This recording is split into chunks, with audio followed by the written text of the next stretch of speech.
Parents are not aware कि वो इतना कुछ बच्चे को देंगे। वो कह रहे हैं पैसा दिया, अच्छे स्कूल में पढ़ो, अब बस। आई थिंक मेरे को पर्सनली जो लगता है कि कनेक्शन नहीं है पेरेंट्स और बच्चे के बीच में, जो they want to control. Parents को अवेयर करने का काम, उनको ये बताने का कि what is your exact role for the parenting, for the child's parenting means child's overall development, वो स्कूलों को अवेयर करना है। और जो स्कूल कर पा रहे हैं उन्होंने अच्छा रिजल्ट देखा, राइट। 0 to 7 एज में आपको बच्चे के साथ कनेक्ट करना है, प्लेइंग, क्वालिटी टाइम स्पेंड करना है। 7 to 14 की उसकी एकेडमिक के ऊपर, टीचिंग के ऊपर आपने फोकस करना है।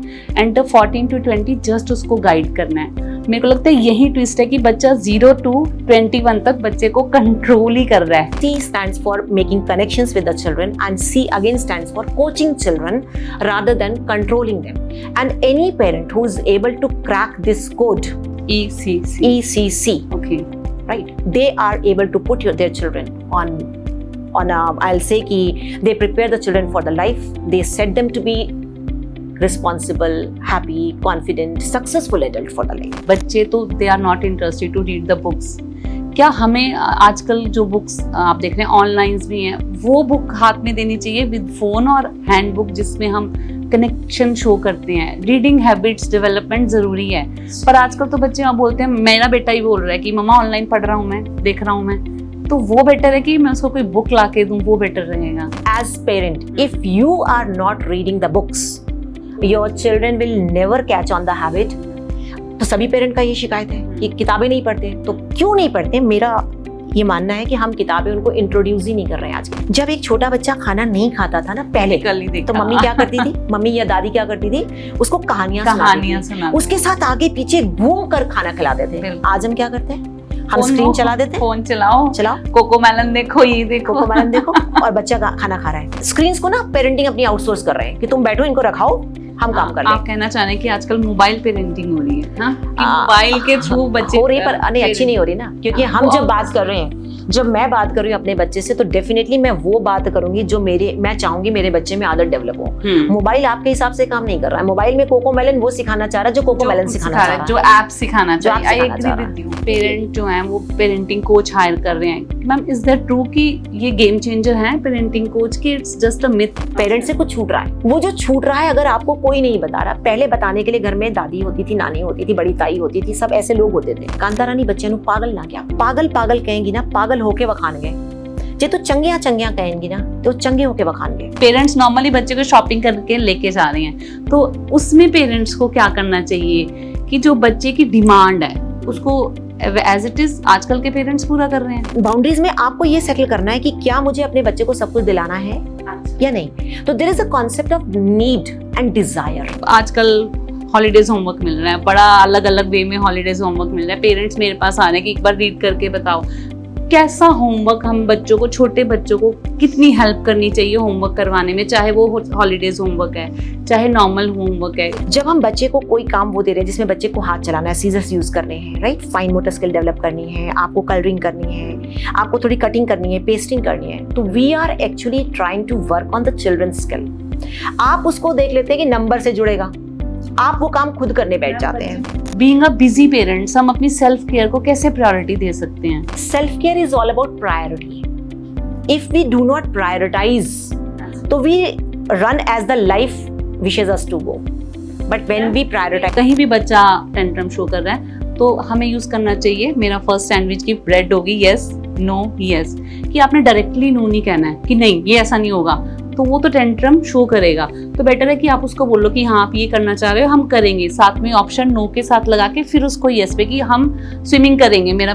कोई भी बच्चा जिद करे कि स्विमिंग जाना है, वो राइट टाइम नहीं है, तो हमें सीधा नहीं डायरेक्ट नो करने की, नहीं अभी स्विमिंग नहीं होगी, हम स्विमिंग करेंगे, अभी बाहर बहुत धूप है, हम शाम को चलेंगे। तो है ना, सैंडविच मेथड जो है, इस वे में आपको पेरेंटिंग करना भी इजी होगा, बच्चे के टेंट्रम को हैंडल करना इजी। जब उसको लॉजिक समझ में आ जाएगा ना कि आप क्यों मना कर रहे हैं, तो बच्चा हमेशा आपके साथ कोऑपरेट करेगा। एंड यही वजह है कि मोस्ट ऑफ द टाइम्स जब पेरेंट्स ये कहते हैं ना कि बच्चा सुन नहीं रहा है, एक्चुअली बच्चा सुन नहीं रहा है, बच्चा हम उसे समझा नहीं पा रहे हैं हमारी बात के पीछे की वजह क्या है। तो सबसे पहले मैम मैं आपका वेलकम करना चाहूँगी अपने इस प्लेटफॉर्म पे, और तहे दिल से आपका स्वागत करते हुए थैंक यू करना चाहूँगी कि आपने मेरे लिए समय निकाला। तो मैम सबसे पहले मैं आपसे यही पूछना चाहूँगी कि मैंने आपका एक्सपीरियंस देखा, आप एक लीडर के रूप में, आपने प्रिंसिपल के रूप में, डायरेक्टर की तरह काम किया है, तो इन सबको ट्विस्ट देते हुए आप पेरेंटिंग की तरफ एकदम कैसे आपने मोल्ड कर लिया? Thank you Deepti, first of all आपने मुझे अपने पॉडकास्ट में इनवाइट किया, and a very relevant question that you asked is that कि मैंने टीचिंग से होते हुए and educator, vice principal and director academics होते हुए मैं पेरेंटिंग में कैसे शिफ्ट कर गई। तो एक्चुअली एज अ टीचर जब मैं काम कर रही थी और जब मैं as a leader, educational leader जब मैं काम कर रही थी, तो ओवर द टाइम मैंने ये नोटिस किया कि हमारे पास स्कूलों में कुछ बच्चे बहुत अच्छा काम कर रहे हैं, बिल्कुल, not only in terms of academics, overall बच्चों का बिहेवियर, पर्सनालिटी डेवलपमेंट बहुत अच्छा जा रहा है, और कुछ बच्चे स्ट्रगल करते रह जाते हैं, जो हम चाहते हैं उनमें डेवलप हो वो नहीं हो पा रहा होता है। तो जब बहुत क्लोजली और डीपली ऑब्जर्व किया तो आई नोटिस कि एक बहुत ही नन्हा बट बहुत ही प्रोफाउंड एक डिफरेंस था कि जिन बच्चों को घरों से पेरेंट्स का राइट गाइडेंस था, सपोर्ट हर पेरेंट करता है but right guidance is a different thing, तो जिनको राइट गाइडेंस था वो बच्चे बहुत अच्छा कर रहे थे। अच्छा, जिनका रिस्पांस बहुत बेटर, हर चीज में, पढ़ाई में, बिहेवियर में, ओवरऑल डिसिप्लिन में वो बच्चे अच्छा कर रहे थे। अच्छा जी। तो वहाँ जो मुझे गैप दिखाई पड़ा ना, मुझे लगा कि पेरेंट्स को हम जहाँ साथ ले लेते हैं, जब स्कूल ये आपका और कोई घर, सर्वे था मैम कि कैसे आपने ये फाइंड आउट किया कि देयर इज अ गैप? देखो होता क्या है कि इट्स नॉट अबाउट सर्वे। जब हम लोग स्कूलों में काम करते हैं तो हम अपने स्कूलों में एक्शन रिसर्च करते रहते हैं। ओके, तो हमें फैक्टर्स नजर आ रहे होते हैं कि जैसे हमारे पास there is a spectrum of children, तो उसमें से कुछ बच्चे कर रहे हैं और कुछ नहीं कर रहे हैं, और हम उन पेरेंट्स से मिल रहे हैं, हमें रीजन पता लगने लग जाता है। तो यही समझ में आया कि जिन बच्चों को घरों से राइट गाइडेंस मिल रही थी एंड जहाँ स्कूल और घर की सोच एक जैसी थी, हाँ, ये right? चीज they were not against each other, जैसे हम जो वैल्यू सेटल कर रहे हैं, there was no A team and B team, we can say they were all equal, no? they were all on the same team। तो वहाँ हमें नजर आया कि जो पेरेंट्स सही तरीके से गाइड कर पा रहे हैं वो बच्चे अच्छा कर रहे हैं। अच्छा, तो वो गैप को फिल करने के लिए अपने स्कूल में तो मैंने around 10 years back, 12 years back we started with the parents orientation and sharing with them age appropriate guidance कि बच्चों को आपको कब कैसे गाइड करना है। ओरिएंटेशन पेरेंट्स के लिए कह रहे हैं, क्या पेरेंट्स उसको इम्प्लीमेंट करते हैं? कहीं ना कहीं आपको रिजल्ट नजर आया मैम? आया, बिल्कुल आया। द रीजन वाई नजर आया, देखिए जो पेरेंट अगेन पेरेंट अगर अवेयर नहीं भी है, हाँ जी, तो हमारा अब ये काम हो गया है कि हम पेरेंट को भी अवेयर करें, बिकॉज कहीं ना कहीं पेरेंट क्या कर रहा है, अपनी तरफ से बच्चे को एक अच्छे स्कूल में डाल रहा है, बिल्कुल, जो उसे चाहिए सारी चीजें प्रोवाइड कर रहा है, लेकिन जो उसका रोल है अगर वो रोल सही नहीं प्ले हो रहा तो सब कुछ के बावजूद वो रिजल्ट्स नहीं मिल रहे। तो जब हमने गाइड करना शुरू किया, मैम यही है ना कि अच्छी एजुकेशन देना है ना, और उनको क्वालिटी ऑफ एजुकेशन और स्टैंडर्ड ऑफ लिविंग बढ़िया देना, तो पेरेंट्स का रोल तो यहीं तक है। No, I don't agree with you Deepti. Why? Parents का रोल, देखो ये सारी ना वो चीजें हैं जो आप अपने बच्चों को प्रोवाइड कराते हैं। स्कूलिंग भी अगर आप देखेंगे तो एक चीज है, एक अनुभव है, पेरेंट ऐसा सोचते हैं, एंड दैट इज व्हाई हमारा रोल इंपॉर्टेंट हो जाता है कि हम उनको बताएं कि आपने अपने बच्चों को सिर्फ अच्छे स्कूलों में एडमिशन, अच्छी किताबें, अच्छा सामान ही नहीं दिलाना, you play the most important role in your child's life. What is that? What is that? How to guide, how not to give up, how to set the right boundaries, how to inculcate emotional resilience in your children. Ma'am, I think parents are not aware कि वो इतना कुछ बच्चे को देंगे। वो कह रहे हैं पैसा दिया, अच्छे स्कूल में पढ़ो, अब बस। I think मेरे को पर्सनली जो लगता है कि कनेक्शन नहीं है पेरेंट्स और बच्चे के बीच में, जो दे वांट टू कंट्रोल, है ना। आपने भी देखा होगा, आपके पास एग्जाम्पल आते होंगे कि मेरा बच्चा तो मेरे कंट्रोल में है, मेरे हाथ में है। Control is enough for connection need. See again, जैसे आपने बोला ना कि कंट्रोल, कनेक्शन, पेरेंट को नहीं पता। आपने शुरुआत यहाँ से की, पेरेंट को अवेयर नहीं है, तो पेरेंट को अवेयर कौन करेगा? somebody has to do that, you know why parenting is no longer the same as it used to be। हम पहले रहते होते थे जॉइंट फैमिली सिस्टम, अब हम न्यूक्लियर फैमिलीज में। तो जो एज ओल्ड आपके पास पेरेंटिंग विजडम फ्लो करती थी अपने बड़ों से, वो फ्लो नहीं करती है। Most of the parents they are double income families, dink parents, right? They don't have time to spend and they don't have joint families from where they are getting the wisdom। and जो बच्चे आज माँ बाप हैं, वो कौन से बच्चे हैं? वो बच्चे हैं मोस्टली जो 85 के बाद वाले बच्चे, वाले। तो सब कुछ सही। बदल चुका है। तो अब पेरेंट्स को अवेयर करने का काम, उनको ये बताने का कि what is your exact role for the parenting, for the child's parenting means child's overall development, वो स्कूलों को अवेयर करना है। और जो स्कूल कर पा रहे हैं रिजल्ट उन्होंने अच्छा रिजल्ट देखा, राइट। एंड जैसे आपने बोला control, you know, you don't control somebody. When you love someone, you prepare them to grow and develop. बिल्कुल Controlling, I believe that controlling is not the right way to teach your children. Your role as a parent is to coach them and prepare them for the life. I think parents are not aware ma'am. उनका मेरा personal है कि अगर मैं PTM पे हूँ तो वो कहते हैं कि बच्चा तो हमारे कंट्रोल में है। तो आई थिंक मैं वही रीजन फाइंड आउट कर रही हूँ कि कंट्रोल, आप भी वही कह रहे हो, कंट्रोल से बेटर है कि कनेक्ट करें बच्चे के साथ। जिसको देखो पेरेंट कंट्रोल समझ रहा है ना, हाँ, वो कंट्रोल नहीं है। एक्चुअली क्या है कि आप अपने बच्चे की लाइफ का हर एस्पेक्ट कंट्रोल करना चाहते हैं कि मैं कहूँ तो बैठ जाओ, मैं कहूँ तो पढ़ लो, मैं कहूँ तो खेलने चले जाओ। इंस्टेड अगर हम अपने बच्चों को ये आदतें सही डालनी शुरू करें, उनका एक स्ट्रक्चर्ड लाइफ बनाएं, डिसिप्लिन लाइफ बनाएं, बाउंड्रीज करें, तो हम अपने बच्चे को कोच कर रहे हैं। हम कुछ चीज़ों के लिए where there are life threatening things, शायद हम अपना एक फर्म बाउंड्री लगा देंगे जिसको मोमेंट पे हम कंट्रोल कह देंगे, बट अदरवाइज आप अपने बच्चों को कंट्रोल नहीं कर रहे होते हैं, आप उनके साथ कनेक्ट करते हैं, कोच करते हैं ना। सेम मेरा एक रूल है पेरेंटिंग, अगर मैं बात करूं तो दैट इज द 777 रूल ना, कि 0 to 7 एज में आपको बच्चे के साथ कनेक्ट करना है, प्लेइंग, क्वालिटी टाइम स्पेंड करना है। 7 to 14 की उसकी एकेडमिक के ऊपर, टीचिंग के ऊपर आपने फोकस करना है, एंड 14 to 20 जस्ट उसको गाइड करना है। मेरे को लगता है यही ट्विस्ट है कि बच्चा 0 to 21 तक बच्चे को कंट्रोल ही कर रहा है, उसको इस फॉर्म में डिस्ट्रीब्यूट नहीं कर रहा है। 0 to 7 पे आप बच्चे को नर्चर कर रहे होते हैं, फाउंडेशनल वैल्यूज डेवलप कर रहे होते हैं।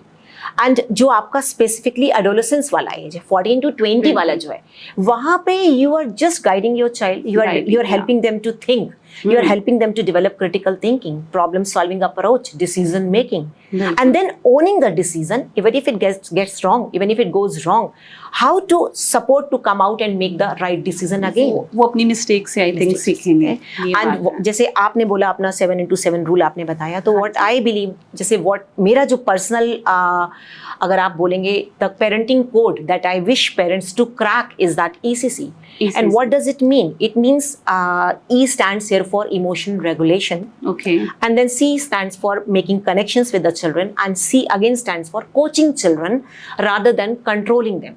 And any parent who is able to crack this code, ECC, okay, right, they are able to put their children on I'll say ki they prepare the children for the life. They set them to be responsible, happy, confident, successful adult for the life. Good. It's good. ECC. मैं भी ध्यान रखूंगी इस चीज को। मैंने कुछ नया सीखा। And emotional regulation is a skill. Though these are 2 words only, but it's a skill that whole lot of it is to be understood. And recently, I'll be very happy to share.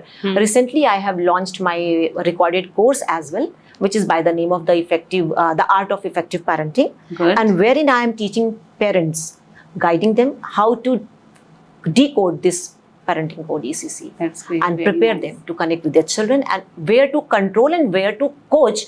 Mostly it is coaching. Coaching. अभी मैं बात करूंगी, जैसे आपने बोला emotional regulation. Yeah. जब एक toddler है मैम, वो टेंट्रम शो कर रहा है, इट मीन्स वो अपने इमोशंस को रेगुलेट नहीं कर पा रहा है। तो वो क्या, ऐसी बच्चे में क्या वैलिडिटी होनी चाहिए कि बच्चा अपने इमोशंस को टेंट्रम के थ्रू ना बताए? बीइंग अ पेरेंट्स मुझे क्या करना चाहिए कि बच्चा टेंट्रम थ्रू ना करे, मैं उसके मे बी इमोशंस को समझूं? कुछ तो गैप है। नहीं, गैप नहीं है यहाँ पे। एक्चुअली मुझे लगता है कि हम बच्चे का ना एज अप्रोप्रिएट डेवलपमेंट को कहीं मिस कर रहे हैं, हम ओवरलुक कर रहे हैं। जो छोटे बच्चे हैं आपका, स्पेशली 2 years ऑनवर्ड्स जो बच्चे हैं, अब उनकी लैंग्वेज थोड़ी डेवलप हो रही है, बच्चे छोटे छोटे शब्द सीख रहे हैं, लेकिन अभी बच्चा does not have appropriate language to express whatever I am feeling. Suppose आपने मुझे किसी काम के लिए मना किया, मैं बच्चा हूँ, आप मम्मा हैं, आपने मुझे किसी चीज के लिए मना किया जो मुझे अभी लेने का मन था, बिल्कुल I will show the tantrum. आप टेंट्रम शो करेंगे। आपका टेंट्रम अपनी जगह बिल्कुल वैलिड है, क्योंकि अगर मैं बड़ी हूँ, मैं आप जैसे मम्मा है, तो आप कह सकते हैं ना कि नहीं मुझे ये अच्छा नहीं लग रहा है, लेकिन बच्चा ये कह नहीं पाता है, तो उसका टेंट्रम, उसका बिग इमोशंस जो है एक्चुअली उसका टेंट्रम में रिफ्लेक्ट होता है, since the child doesn't have the words. तो it comes out and messes up with the mind and it comes out as a tantrum.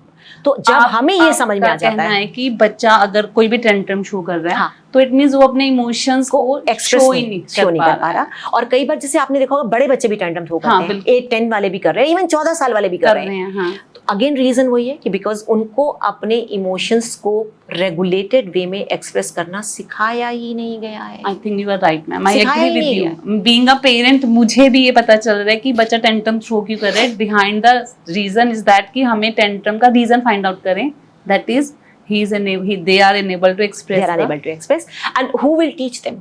Most of the time अगर आप देखिएगा तो how do parents express themselves? When the children are not listening to them, what do? They yell, they shout, they spank, they hit. बिल्कुल। Right, and it goes on and on and on and on. Learning by doing, they will learn the same what thing. a child is learning.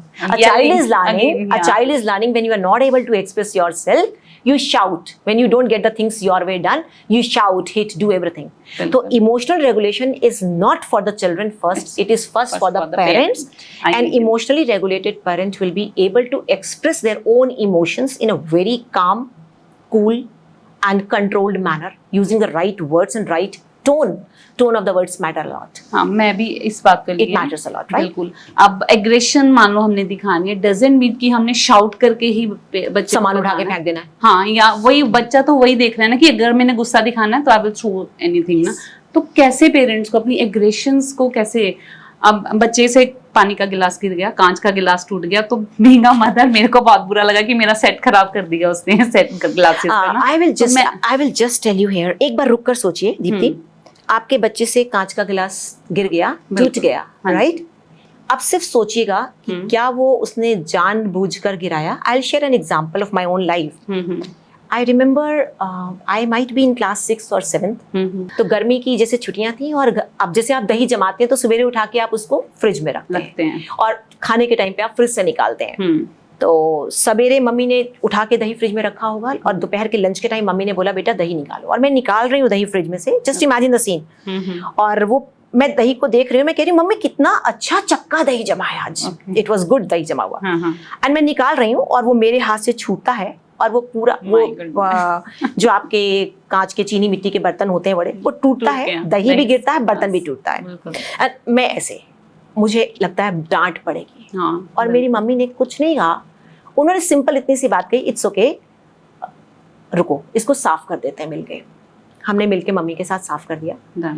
शाम को मैंने mummy से पूछा, mummy आपको गुस्सा नहीं आया? तो बोली नहीं। मैं कहा क्यों? मेरे से सारी दही गिर गई, वो बर्तन टूट गया। बोले तूने उठाकर फेंका था क्या?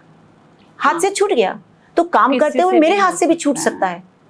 तो हमें ये देखना पड़ता है कि वो जो बच्चा बदतमीजी उसके हाथ से जो हमें लग रहा हुई, या कोई चीज गिरी टूटी, वो उसने जानबूझकर किया तो मैं एक अलग अप्रोच से डील करूंगी, उससे अनजाने में हो गई तो मैं एक अलग तरीके से डील करूंगी। And that was I believe the lesson that empowered me to be a teacher as well. क्योंकि जब मैं टीचर हुई तो मैंने हमेशा ये डिफरेंशिएट किया कि बच्चे से वो गलती जानबूझकर हुई है, अनजाने में हुई है। सेम चीज मैंने अपने बच्चों के साथ भी लगाया। अगर उन्होंने जानबूझकर की है, कोई बात हमने एस्टैब्लिश किया है, बाउंड्री है, कोई चीज है, हमने अलग तरीके से प्रॉब्लम सॉल्विंग अप्रोच से उसको अप्रोच किया। बट अगर अनजाने में हो गया है, और these are small errors which happen in everyday life। बिल्कुल, बच्चा गलतियां करके ही सीखेगा। और अगर दूसरी बात जो आपने इसमें बोली कि मुझे बुरा लगेगा, मेरा सेट खराब हो गया, हाँ, यही पेरेंट्स की है, ये थॉट पेरेंट का है कि मैं तो अपना एग्जाम्पल मैं समझ रही हूँ, हम सब एक जैसे ही सोचते हैं ना। तो मैं यहाँ पे ये कहना चाहूंगी, देखिए जब आप अपने बच्चों को काम सिखा रहे हैं ना, तो ये काम सिखाने की कुछ कॉस्ट भी तो होती होगी। हाँ जी। तो आप दो चीजें कर सकते हैं। आप इतना अपना सिंपल रखें घर कि आपका बच्चा, आप क्यों चीनी के बर्तन इस्तेमाल कर रहे हैं? जब आप अपने बच्चे को किचन में इनवाइट कर रहे हैं, छोटा बच्चा है 6-8 साल का, वैसे तो मैं कहूंगी आप कर रहे हैं तो उसे चीनी का बर्तन भी इस्तेमाल करने दीजिए, कांच का भी करने दीजिए, जो भी आपका बोन चाइना बोरोसिल करने दीजिए, क्योंकि बच्चा ऐसे ही सीखेगा। बट अगर आपको इतना ही अपने उस बर्तन से लगाव है तो प्लीज उसको तब तक के लिए इस्तेमाल मत कीजिए जब तक बच्चे के हाथ में स्टीडीनेस ना आ जाए। पर आप बच्चे को काम से नहीं रोक सकते। और मैंने देखा है बहुत सी मम्मियां बच्चों को काम इसलिए नहीं करने देती हैं, हाँ, कि गिर जाएगा, टूट जाएगा, तो गिरेगा नहीं और टूटेगा नहीं तो बच्चा काम कैसे सीखेगा, बिल्कुल है ना? बिल्कुल। तो मुझे लगता है कि ये एक बहुत बड़ा मिसिंग फैक्टर है हमारे आज। हम घर को तो रखना चाहते हैं म्यूजियम की तरह सजा कर, बिल्कुल मैम, बच्चा किसी चीज को हाथ भी ना लगाए, बच्चा किसी चीज को उठाकर क्यूरियोसिटी से देखे भी ना, तो फिर बच्चा एक्सपेक्टेशन है कि बच्चे को अंडरस्टैंडिंग सारी चीज की होनी कैसे चाहिए। आएगी? कोई सिखाएगा ना, somebody has to teach the child। अभी पीछे एक पेरेंट थे, वो इस बात से मुझसे स्कूल में जैसे मिले और वो बात कर रहे थे, शेयर कर रहे थे, अपने बच्चा, छोटा बच्चा है 3-4 साल का, जूनियर केजी में था। अच्छा जी। तो उन्होंने बोला कि इसको इतनी भी समझ नहीं है, इतने महंगे महंगे मोबाइल उठा के तोड़ देता है। My God. आई सेड उसको देखिए, आपको वैल्यू पता है मनी का कि ये 25,000 का है कि 50,000 का है। बिल्कुल। उसके लिए सिर्फ ये कि उसको कोई चीज फेंकनी है जो किसी को तो जरूर देख रहा है, गुस्से में फेंकना है, तो वो आपके हाथ से फोन भी लेकर फेंक देता है। फिर वो कुछ भी हो, चाहे वो 25 या 50, बच्चे को पैसे का तो वैल्यू ऑफ मनी तो पता ही नहीं है ना। तो अगर आप चाहते हैं कि आपका कोई महंगा सामान जो अभी बच्चा हैंडल करना नहीं जानता है तो उसको नुकसान ना पहुंचाए, तो प्लीज अभी उसको अंदर रख लो संभाल के, जब बच्चा बड़ा हो जाए थोड़ा तब निकाल लेना, क्योंकि बच्चे को नहीं पता, नहीं पता। I agree with you. Same next है कि ma'am you know pre frontal cortex जो बच्चे की है वो 2 to 6 की एज में रैपिडली ग्रो कर रही है। अब उसमें क्या है, बच्चा डिसीजन मेकिंग सीख रहा है, उसमें इमोशंस उसके आ रहे हैं, सोशल स्किल्स सब सीख रहा है ना।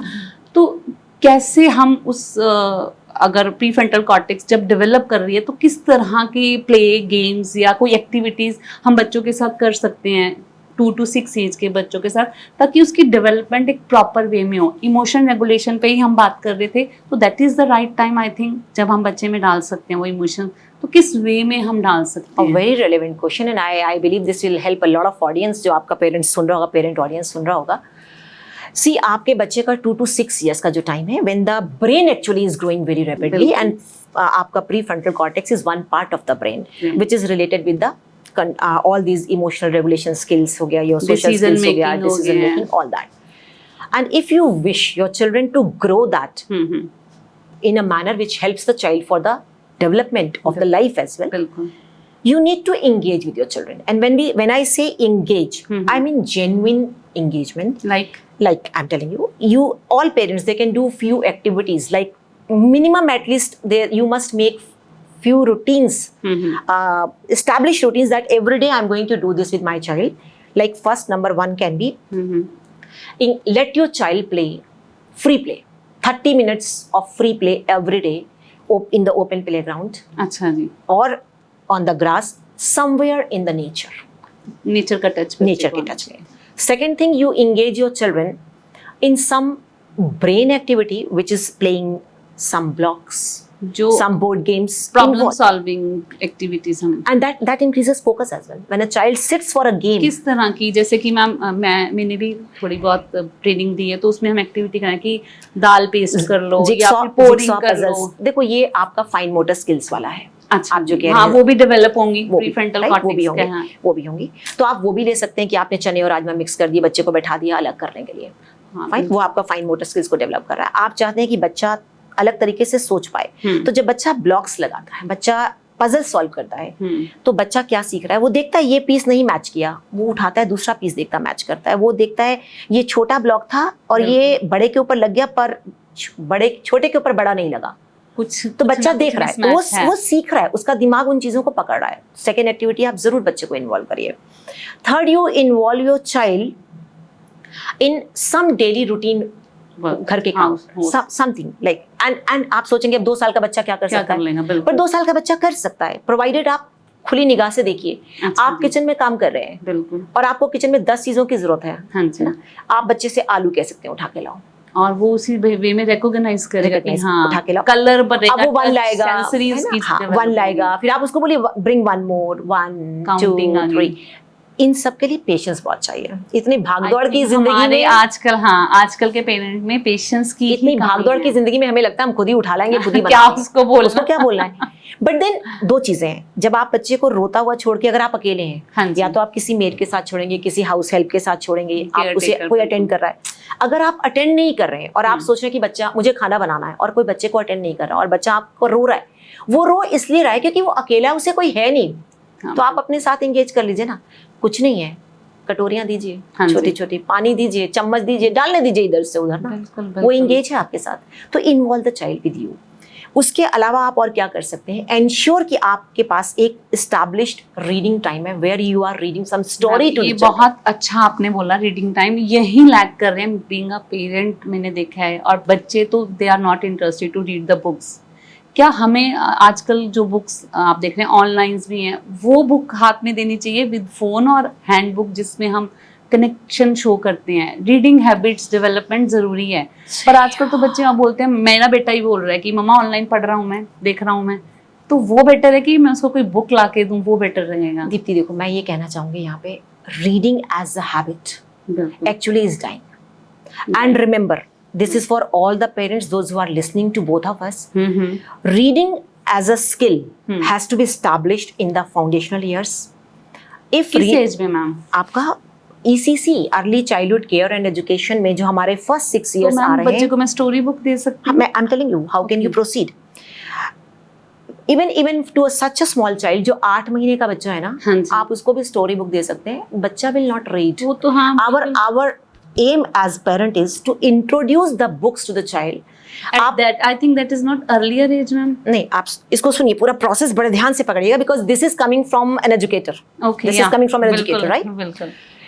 हम बच्चों को किताबें, हम सब पेरेंट्स का ये आजकल एक बहुत कॉमन स्कूल में PTCM में या हमसे मिलने आएंगे पर्सनली, तो एक बहुत बड़ा शिकायत है कि बच्चे खुद तो पढ़ते ही नहीं, हाँ। वो होमवर्क भी नहीं करना चाहते, उन्हें पढ़ने में इंटरेस्ट ही नहीं है। तो व्हाट वी डिड, हमने अपने स्कूल में पूरा का पूरा इस पे पूरा हमने एक्शन रिसर्च किया, हमने पूरा डेटा निकाला, कितने बच्चों के घर में किताबें आ रही हैं, कितनों के नहीं आ रही हैं, हमने पेरेंट्स को बुलाया, हमने उनको ओरिएंट किया। मैम किताबें इज जस्ट फोकस ऑन उनके जो सिलेबस के रिलेटेड? नहीं, मैं बता रही हूँ, दैट्स समथिंग। अब जैसे मैंने बात शुरू कर रही थी कि जो बच्चे किताब नहीं उठा रहे हैं, तो क्यों नहीं उठा रहे हैं, समझिए। हमने क्या किया है, किताबों का एसोसिएशन हमने सिर्फ पढ़ाई से कर दिया। हाँ, आई एग्री। अगर किताबों का एसोसिएशन बचपन से फन से कर दिया जाता, बहुत अच्छी फन से कर दिया जाता, तो जब मैं किताब उठाता तो मैं फन के लिए उठाता, इससे नहीं उठाता कि मुझे कुछ पढ़ना या मुझे डांट पड़ेगी, होमवर्क नहीं हुआ। और ये जो मैं बता रही थी, 8 महीने के बच्चे के भी जो आपकी टॉय बास्केट है, जो भी आप लाते हैं, हमारे पास इतने छोटे छोटे आपके बोर्ड्स होते हैं, फ्लैश कार्ड्स होते हैं, लैमिनेटेड वाले होते हैं, जो एक छोटा बच्चा उठा भी सकता है। आई एम नॉट सेइंग इतनी बड़ी बुक डाल दीजिए, छोटे छोटे फ्लैश कार्ड्स डाल दीजिए जिसपे पिक्चर्स पड़ी हुई हैं, फ्रूट्स हैं, एनिमल्स हैं, वेजिटेबल्स हैं, 10 चीजें हैं, वो डाल दीजिए। जब बच्चा अपना टॉय उठाएगा तो उसके लिए तो वो टॉय है ना, बिल्कुल, लेकिन वो टॉय उसे कुछ सिखा रहा है, उसे कोई पिक्चर दिख रही है, और हर 4-6 अलग हैं, 8-10 अलग हैं, और आप उसको बदलते भी रहते हैं, नया भी डालते रहते हैं। धीरे से जब बच्चा आपका 1-1.5 साल का हो गया, अब आप किताब लेकर बैठते हैं कोई जिसमें 2-4 पेजेस हैं, जिसमें पिक्चर्स हैं, और जिसमें 1 या 2 लाइन है, जिसको आप पढ़ते हैं और बच्चे को स्टोरी सुनाते हैं। देखो ये यहाँ से देखो अपना सामान उठाकर, ये देखो बाजार जा रहा है, फिर देखो उसने बाजार से सेब खरीदा और अपने बैग में डाला। Are you getting my point? बिल्कुल मैम, बिल्कुल। आप उसको स्टोरी रिलेट कर रहे हैं, और आप अपने घर में जब तक आप खुद as parent, if you are not reading the books, your children will never catch on the habit. तो सभी पेरेंट का ये शिकायत है कि किताबें नहीं पढ़ते, तो क्यों नहीं पढ़ते? मेरा ये मानना है कि हम किताबें उनको इंट्रोड्यूस ही नहीं कर रहे हैं आज के डेट में। आपने सेकंड बहुत अच्छी बात बोली कि हम इंट्रोड्यूस तो कर रहे हैं, बट एज अ बर्डन, हम उनको कि ये पढ़ना है, उसको एंजॉयमेंट, मैं बर्डन नहीं कहूंगी, मैं ये कहूंगी कि उसका एसोसिएशन गलत हो गया। Everything that we use in our life, everything that we look around, उसका हमारे दिमाग से एक एसोसिएशन हो जाता है। Fun is natural, which everybody, even हमें भी अच्छा लगता है, हम एंजॉय करते हैं, कोई भी चीज फन है, डोपामाइन रिलीज होगा तो वी विल एंजॉय दैट। तो हमने उसका फन के साथ किताबों का तो एसोसिएशन ही नहीं किया। फिर दूसरा, अभी जैसे मैं पेरेंट्स से कहती हूँ तो कहते हैं हमने तो मैम किताबें भी ला दी, हमारे घर में तो अब चंपक भी आ रही है, नंदन भी आ रही है, हमारे पास और भी बहुत सारी स्टोरी बुक्स आ रही है, पंचतंत्र आ रही है, फलाना फेरी टेल्स आ रही है, पर हमारे बच्चे नहीं उठा रहे। कुछ नहीं बदलेगा। अभी आपने सिर्फ किताबें लाई हैं, आपने आदत कहाँ बनाई है? अपने आप तो मैं उठा नहीं सकता ना, क्योंकि आपने बनाई नहीं आदत, या तो वहीं बना देते, वो तो फिर शो केस बनेगी सिर्फ। अभी आप 6 साल का बच्चा भी, 8 साल का बच्चा भी, अगर आप किताब लाए हैं, किताब आनी शुरू होगी, वेरी गुड पॉइंट। बट अगर आप चाहते हैं कि आपके बच्चे को आदत लगे, तो अपने घर में एक टाइम स्टैब्लिश करिए, दिस इज स्टोरी टाइम। अब आप किताब लेके बैठिए। किस एज में कर सकते हैं ma'am? You can start from any age, it's never late. Okay, आप आज जागते हैं, आप आज कर लीजिए, आप पहले जाग गए तो पहले कर लीजिए, आपने 8 महीने में समझ में आ गया, आप 8 महीने से कर लीजिए। I think 10 to 15 minute duration, आप बैठिए और बोलिए this is story time. Okay, और उसमें आप बच्चे को स्टोरी सुना रहे हैं, बच्चा सुन रहा है, अभी वो कुछ नहीं कर रहा, सिर्फ सुन रहा है। एंड रिमेंबर, बच्चे इतने क्रिएटिव होते हैं, इतने इमेजिनेटिव होते हैं, वो उसमें कुछ पार्टिसिपेट करने लगते हैं, तो उनके साथ बनाइए। इमेजिनेशन स्किल्स डेवलप होगी, imagination skills, creativity listening develop, skills, listening skill. फिर जैसे ही बच्चा 3 साल का हो गया, अब सपोज स्टोरी में 2 कैरेक्टर्स थे हाँ जी, और एक कैरेक्टर ने दूसरे कैरेक्टर को मारा, हाँ आप बच्चे से पूछ सकते हैं उसने उसको हाथ लगाया, मारा, वो बिना मारे इस काम को कैसे कर सकता था? तो बच्चा सोचने को मजबूर होगा, critical thinking, critical thinking, creative करे। अगर वो नहीं सोच पा रहा, बच्चा बहुत छोटा है, 3 साल का है, तो हम उसे कह सकते हैं ना कि अगर उसने मारा, क्या वो मारने के बजाय आराम से कह सकता था कि प्लीज मुझे भी ये टॉय चाहिए? या अगर वो प्लीज से नहीं मान रहा था तो क्या वो मम्मा से कह सकता था कि मम्मा भैया को बोलो मुझे टॉय दे दे? तो 3-4 ऑप्शंस मैं जनरेट करूंगी तो मेरा बच्चा उठाएगा उसमें से कोई ऑप्शन, तो उसकी क्रिएटिव थिंकिंग डेवलप हो रही है, राइट? एंड मॉरल वैल्यूज भी सेटल हो रही हैं। तो रीडिंग तो मेरा तो ये इतना बड़ा पेन पॉइंट है क्योंकि I am such an avid reader. अगर आप अभी भी कहीं इधर निगाह मारेंगे और हमारे बेडरूम में भी चले जाएंगे ना, तो आपको हर तरफ बुक्स ही फैली दिखाई पड़ेंगी। And one more thing, parents they buy the books and they keep them stacked in अलमीरा। हाँ बिल्कुल, keep the books in the reach of the children, let it be available like other toys are available, ताकि वो आता जाता देखे, मे भी उसको sometimes हाँ भी ले। I go and I pick up the toys and if my books are available readily to me, books attract because they have beautiful colorful pictures, especially छोटे बच्चों की जो होती हैं, the books attract, तो मैं उठाऊंगा, पर आपने stack करके वहाँ रख दिया। And remember, I feel so bad to share this but I'll share. There were few family friends, काफी आना जाना था हमारा, तो मुझे चूंकि शौक है पढ़ने पढ़ाने का और मैं बच्चों को गिफ्ट में ना, मुझे समझ नहीं आता कि मैं कभी उनको फ्रॉक दे दूं, कपड़े दे दूं। मुझे समझ में आता है बच्चों को किताबें दे दो, स्टेशनरी दे दो, कलरिंग बुक दे दो, ये समझ में आता है। तो मैंने just with this aim in the mind कि इस बच्चे को मैं 1.5 साल का बच्चा है, 2 साल का बच्चा, 2.5 साल का बच्चा, मैं इसको स्टोरी बुक्स देती हूँ। एंड नेक्स्ट टाइम जब मैं मिली और मैंने पूछा आपने स्टोरी पढ़ी बुक? नहीं मैंने तो नहीं पढ़ी। मैं क्यों नहीं पढ़ा? मम्मी ने ना स्टोरी बुक अलमारी के ऊपर रख दी। तो अलमारी के ऊपर क्यों रख दी है? क्योंकि वो बच्चे से फट जाएगी। प्लीज चीजों को बच्चों के पास रहने दीजिए, उनका कसूर नहीं है। कसूर नहीं है। हमें लगता है हमारी हर चीज संभली हुई होनी चाहिए, हम इसे संभाल देते हैं। हाँ। लेकिन बच्चा जब उठाएगा ही नहीं, किताबें पकड़ेगा ही नहीं, और किताबों की एक फील है, किताबों के पेजों की एक स्मेल है, हमसे पूछिए, एक स्मेल है। एंड आपने पूछा था नेक्स्ट कि आपका बच्चा कहता है कि मैं अगर डिवाइस पे पढ़ रहा हूँ स्क्रीन पे, सी अब आज की डेट पे हम डिवाइस पे भी पढ़ते हैं, लेकिन चूंकि हम ओल्ड स्कूल है तो हमें तो किताबों के बिना समझ में नहीं आता। सेम हियर मैम, हमें समझ में नहीं आता। लगता है कनेक्शन बनता है अगर आप। दूसरा, आज भी अगर मैं किताबें पढ़ती हूँ पर्सनली, तो मेरी तो किताबों में लाइनें मारी होती हैं, जो पॉइंट मुझे समझ में आ गया हाईलाइट करना है मुझे। तो it happens, everything happens in the Kindle. My daughter from her first salary bought me a Kindle, which I used for maybe a month or 2, and it's still left unused. मुझे मजा ही नहीं आता, because वो feel of the book, और वो although I love my books, but कभी-कभी आप ऐसे उसको मोड़ते भी हैं, आपका बुक उसमें bookmark होता है, आपका कुछ स्विंग हो रखा है, तो आप बुक को पैम्परिंग करके आप एक रिलीज अपने आप को रिलैक्स। ये बहुत बड़ा एक मुद्दा है और ये बहुत ही आपने वो बात की जो मैं चाहूंगी कि हर पेरेंट समझे। और रीडिंग क्यों इंपॉर्टेंट है, नेक्स्ट देखिए। अब आपका एकेडमिक परफॉर्मेंस एंड सक्सेस इस रीडिंग हैबिट से जुड़ा हुआ है। हम लोग स्कूल में हैं, राइट? हम क्या देखते हैं, बच्चे, हमारे यहाँ स्ट्रगल है, स्पेशली हमारे अपने कंट्री में स्ट्रगल है। 2 न्यू एजुकेशन पॉलिसी बहुत अच्छे पॉजिटिव बदलाव लेकर आई है। दे आर रेकमेंडिंग कि आप बच्चों को प्राइमरी क्लासेस तक उनकी मदर टंग में पढ़ाइए, समझाइए, उससे बात करिए, बिकॉज एक जनरेशन हमारी पूरी स्कूलों से ऐसी बाहर निकल आई है। नॉट एवरीबडी, आई से कि 80 to 85% people, those who have studied, those who have degrees, but if anything comes to them written in English, they are not able to read and understand it, though they have the degree. तो कहाँ गड़बड़ हुई? Because reading with understanding, reading with comprehension was not established. अब फिर अगला concept जो मैं बता रही हूँ ये बहुत जरूरी है। Initially we learn to read. हम जब छोटे होते हैं ना, हमें क ख ग घ ABCD सिखाया जाता है, अक्षर ज्ञान, नंबर ज्ञान कराया जाता है, हम पढ़ना सीख रहे होते हैं। और जब हमें पढ़ना आ जाता है, क्लास 2 तक हमारा ये स्टैब्लिश हो जाना होता है, 5वीं तक हम उसको रीइंफोर्समेंट करते हैं, 6 ऑनवर्ड्स आपकी जर्नी बदलती है। Now you read to learn. आपको पढ़ना आ गया, समझ के पढ़ना आ गया, आप कोई भी किताब उठाएंगे उसमें जो लिखा है एज अप्रोप्रिएट। ऑफ कोर्स अब मैं 6 का बच्चा हूँ तो मैं कॉलेज लेवल की किताबें नहीं उठा सकता। अपना एज अप्रोप्रिएट रीडिंग मटेरियल अगर मैं उठाता हूँ तो मैं जो पढ़ रहा हूँ मैं समझ रहा हूँ और मैं सीख रहा हूँ। तो गेम चेंज हो गई। पहले we did we learn to read, और जिस बच्चे की रीडिंग स्टैब्लिश हो गई विद प्रॉपर अंडरस्टैंडिंग, उस बच्चे की ग्रोथ को कोई रोक ही नहीं सकता। बिल्कुल। मैं कुछ पढ़ना चाहता हूँ, सीखना चाहता हूँ, मैं किताब उठाऊंगा, मैं रिसोर्स उठाऊंगा, मैं पढ़ूंगा और मुझे चीज समझ में आएगी और मैं आगे बढ़ जाऊंगा। बिल्कुल। तो हमारे स्कूलों के अंदर भी यही सबसे बड़ी जंग है। इंग्लिश स्पीकिंग स्कूल्स हैं, इंग्लिश मीडियम स्कूल्स हैं, हाँ जी। बच्चे are coming from the Hindi background and हम सब हिंदी बैकग्राउंड से लोग हैं। बिल्कुल जी।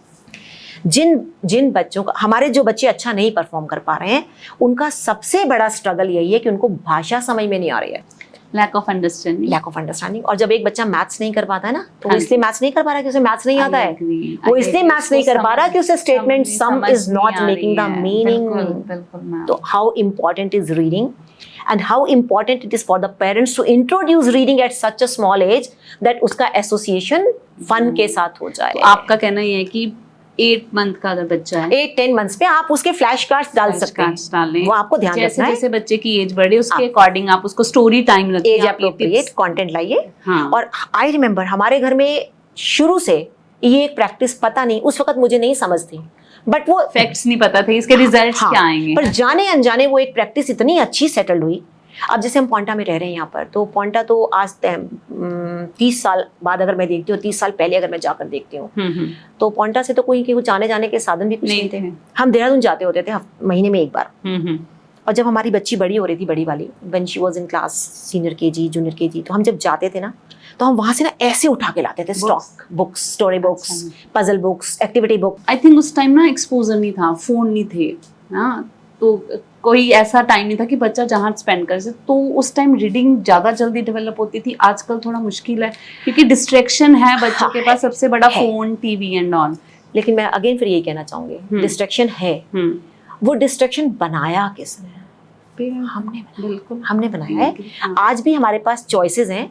जब एक छोटा बच्चा खाना नहीं खाता था ना पहले, तो मम्मी क्या करती थी, मम्मी या दादी क्या करती थी, उसको कहानियां सुनाती, उसके साथ आगे पीछे घूम कर खाना खिलाते थे। आज हम क्या करते हैं, हम स्क्रीन चला देते हैं, फोन चलाओ, कोकोमेलन देखो, ये देखो, कोकोमेलन देखो, और बच्चा खाना खा रहा है। बच्चे को ये भी नहीं पता उसे क्या खाया है, उसे टेस्ट भी नहीं पता, है ना। तो ये एक्चुअली हमने क्या किया है, स्क्रीन को ना हमने अपना आलसे की हेल्पिंग हैंड बना लिया। हम पेरेंटिंग स्क्रीन्स को ना, पेरेंटिंग अपनी आउटसोर्स कर रहे हैं कि तुम बैठो, इनको रखाओ, हम काम कर लें। आप कहना चाह रहे हैं कि आजकल मोबाइल पेरेंटिंग हो रही है, हाँ? कि मोबाइल के थ्रू बच्चे हो रही, पर नहीं अच्छी नहीं हो रही ना, क्योंकि हम जब बात कर रहे हैं, जब मैं बात कर रही हूँ अपने बच्चे से, तो डेफिनेटली मैं वो बात करूंगी जो मैं चाहूंगी मेरे बच्चे में आदत डेवलप हो। मोबाइल आपके हिसाब से काम नहीं कर रहा है। मोबाइल में कोकोमेलन वो सिखाना चाह रहा है जो कोकोमेलन सिखाना चाह रहा है, जो ऐप सिखाना चाह रहा है। I agree with you, and ये जितने ऐप्स है फॉर योर काइंड इन्फॉर्मेशन, ये डिजाइन ही ऐसे किए गए, ये एडिक्टिव है। इतना डोपामाइन रिलीज होता है, इतना डोपामाइन रिलीज होता है कि बच्चा एडिक्ट हो जाता है। एंड उसे जब तक आप देंगे नहीं, बच्चा एकदम से तो डोपामाइन तो रीडिंग से भी रिलीज हो सकता है, बट वही आपका कहना कि हमने आदत नहीं डाली ना। आपका डोपामाइन रिलीज होने के लिए there are 100 other things, not only mobile. Mobile is one thing, one way out of that, one option. तो हम बाकी तो इंट्रोड्यूस ही नहीं करें, क्योंकि हमारे को बहुत आसान हो गया, इजी अप्रोच है, बच्चा जल्दी चुप हो रहा है। और मैं ये भी कहना चाहूंगी, किसी भी पेरेंट ने ये जानबूझकर नहीं किया, पता ही नहीं था कि ये इसके इम्पैक्ट क्या आएंगे। हम लोग के, मुझे याद है मेरे हाथ में पहला फोन 2004 में आया, ठीक है, उससे पहले आ चुका होगा, आप कह सकते हैं 98-2000 में आ गया होगा, राइट। मेरे हाथ में अपना मोबाइल 2004 में आया, ठीक है।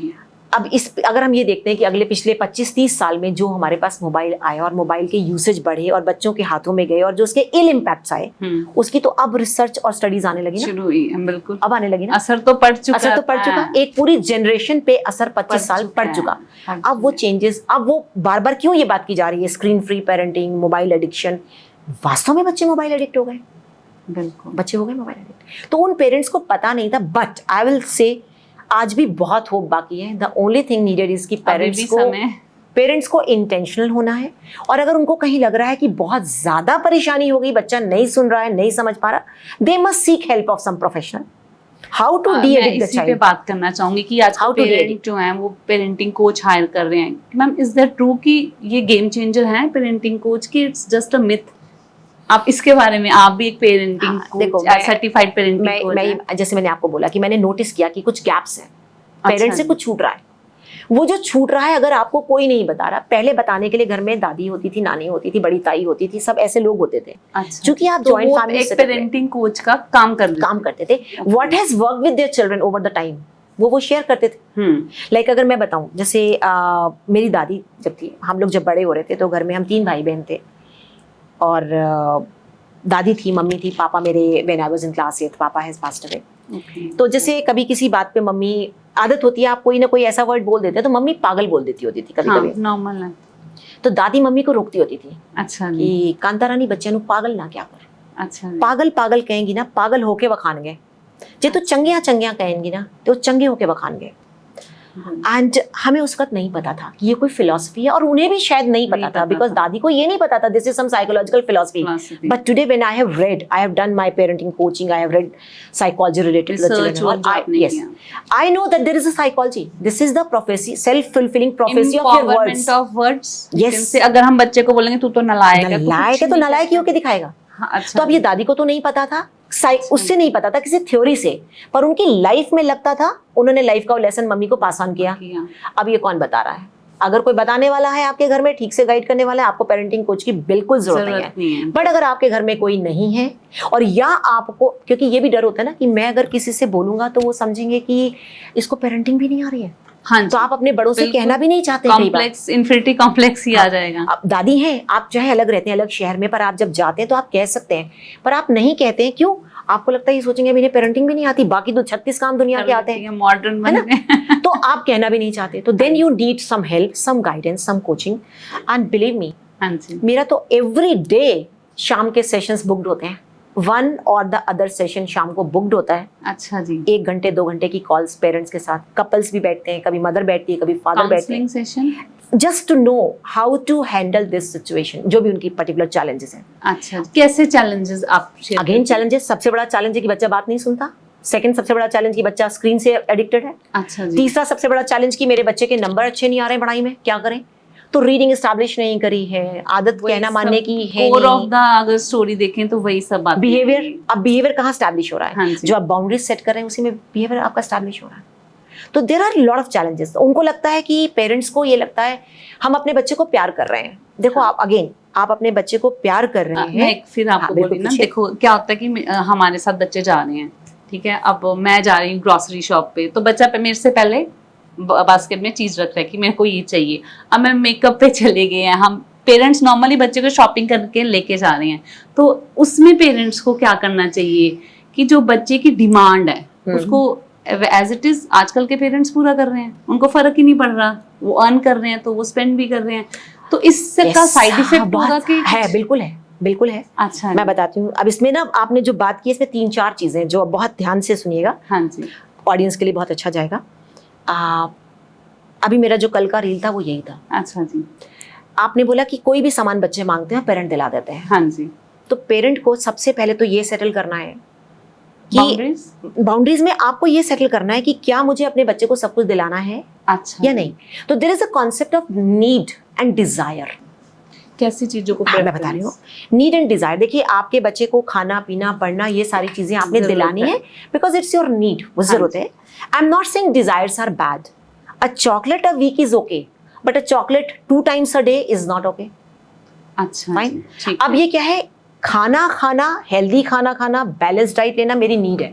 हाँ जी। Ice cream, chocolates, it's not collage, ये मेरा डिजायर डिजायर है।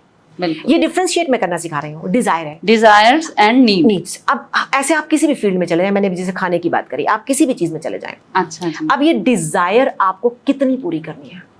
अब आपके बच्चे का डिजायर तो एक चॉकलेट का है, हाँ, पर वो एक चॉकलेट रोज मिलते मिलते मिलते उसकी आदत हो गई है। So much of sugar content which again puts the child into addictive mode and then asking more for the sugar. Then हम India, we are on the verge of कहीं ना कहीं हमारे यहाँ डायबिटीज का एक बहुत जबरदस्त पैंडेमिक हम लोगों को आगे नजर आ रहा है, बिल्कुल होने वाला है, राइट? बिल्कुल। तो पेरेंट को उसका इल इम्पैक्ट नहीं पता, उन्हें लगता है बच्चे ने एक चॉकलेट ही तो मांगी है, अच्छा, और मेरी जेब में पैसा है तो इसको मना करने का क्या हाँ, मतलब, राइट? अब मैं यहाँ ये शेयर करना चाहूंगी कि डिमांड एंड नीड का कॉन्सेप्ट अगर एक पेरेंट को समझ में आ जाए, और देन अगर सेकंड थिंग आप ये सोचते हैं कि क्या मुझे अपने बच्चे को मना करना चाहिए, मैं तो प्यार करता हूँ, बिल्कुल मना करना चाहिए। मैं पर्सनल एक्सपीरियंस शेयर करूंगी।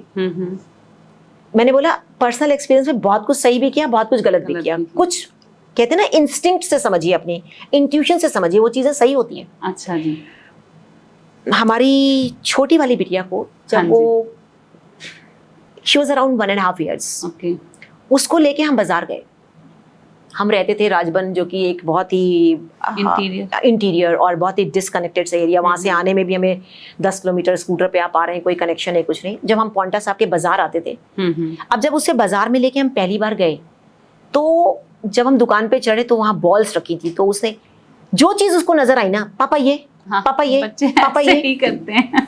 अच्छा, हमारे तो चूंकि ये हमारे तो कहीं उसमें सोच में भी नहीं था कि बच्चा ऐसा बिहेव करेगा। अच्छा जी। हमने कुछ नहीं किया दोनों ने, हमने एक दूसरे की तरफ देखा, हमने बच्चा उठाया, अपनी शॉपिंग को किया, कल करेंगे परसों करेंगे, और हम बच्चा उठाया और हम घर आ गए। घर आके हमने इस पे डिस्कस किया, क्योंकि हमारे बड़े बच्चे ने ऐसा कभी किया नहीं था, बड़ी बिटिया ने किया नहीं था। अच्छा, तो हमारे लिए this was a new situation. हमने आपस में बात करी, तो हमें जो हमारी इंट्यूशन ने कहा हमने वो किया। What we did next day, next 2 days बाद जब हम शॉपिंग जा रहे थे, हमारी एक अच्छी आदत है कि हम आज भी लिस्ट बनाते हैं। हमें बाजार जाना है, अच्छा, तो कभी कोई सामान नहीं आएगा जो हमारी लिस्ट पे नहीं है, आएगा ही नहीं, क्योंकि हमें दिखेगा ही नहीं। This is need, right. तो हम अपनी लिस्ट बनाते जा रहे हैं। तो हमारी तो किचन में एक व्हाइट बोर्ड लगा है, उस पर हम अपना सामान नोट करते जाते हैं। जाते हुए क्लिक किया फोटो, अपना सामान आ गया। तो तब पहले पेन पेपर पे होती थी। हाँ, पहले। तो हमने आपस में बात करी, हमने उसको बोला, बच्चे मुग्धा नाम है, मुग्धा मम्मी पापा बाजार जा रहे हैं, आपको कोई सामान लेना है। अब 1.5 साल का बच्चा तो कोई सामान कह नहीं सकता, उसको पता ही नहीं उसकी नीड क्या है, उसका तो सब डिजायर है। पर हमने उसको ऑप्शन दिया, क्लू दिया कि बेटा आपके लिए कोई कलर्स लाने हैं या आपके लिए कोई बॉल लानी है। अच्छा, मेरे लिए बॉल लानी है। तो हम उसको लेकर गए, क्योंकि घर में कोई छोड़ने वाला नहीं था जिसके साथ हम छोड़ के जाते हैं। हम न्यूक्लियर फैमिली सेटअप में थे। तो हम बाजार गए, हमने सबसे पहले उसका बॉल उसको दिला दिया, सेटिस्फाई। अब उसके बाद हमने अपनी शॉपिंग कर ली। I think it's we can say preview. हम पहले एक प्रीव्यू बना दे तो बच्चा उसको अंडरस्टैंड करेगा। तो आज भी ये आदत हमारे घर में इतनी अच्छी स्टैब्लिश हो चुकी है हमारी अपनी, और ये एक्चुअली आज अच्छी से मैं कहूंगी ना, वो गलत पे जा चुकी है कि कभी कोई चीज अगर आपने लिस्ट पे नोट नहीं किया ना, तो और आप बाजार भी चले गए ना, वो आपके सामने भी पड़ी है तो नहीं आएगी नहीं, क्योंकि हमारे को तो दिख ही नहीं रही है। तो ये एक बहुत बड़ा हमारे लिए एक this was a very game changer thing कि लिस्ट लेके जाओ। आप कहना चाहेंगे पेरेंट्स को कि हमें एक बच्चे को पहले एक प्रीव्यू दे देना चाहिए कि अगर कोई, इट्स नॉट फॉर शॉपिंग, किसी भी काम, कहीं भी आप उसे मेंटली प्रिपेयर करते हैं। अगर गेस्ट आ रहे हैं तो हाँ, पहले प्रीव्यू कर दे कि गेस्ट आएंगे, आपने बेटा ऐसे बिहेव करना, तो डेफिनेटली वो बच्चे फॉलो करेंगे, बच्चे समझते हैं। तो नीड एंड डिजायर में डिफरेंशिएट करिए व्हेन इट कम्स टू कोई भी सामान दिलाना। और जो नीड का सामान है उसके लिए बिल्कुल भी बच्चे को मना मत करिए, वो आपको दिलाना है।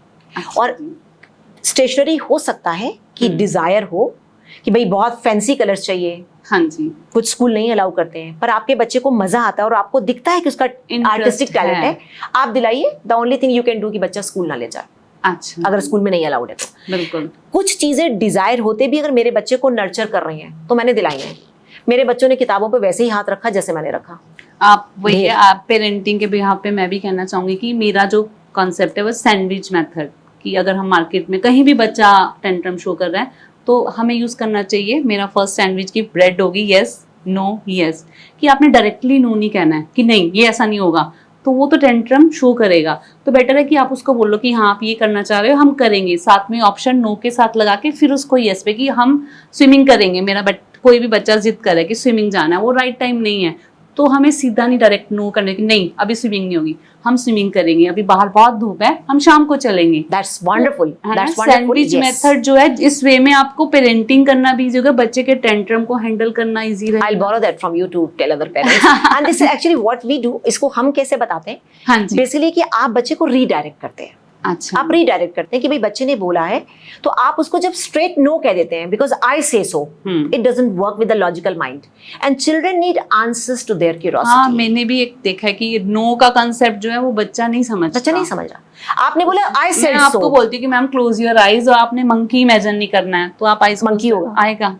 तो आप जब कहते हैं ना नो, क्योंकि मैंने बोला इसलिए तुम्हें नहीं करना है, हाँ, तो बच्चा उसके पीछे का लॉजिक नहीं समझ रहा। तो आप जैसे इसको रीडायरेक्ट कहते हैं, आप जैसे ही बच्चे को लॉजिक दे देते हैं, बेटा यस हमें स्विमिंग जाना है, जैसे आपने बोला हमें पता है, लेकिन अभी बाहर बहुत धूप है, हम शाम को जाएंगे।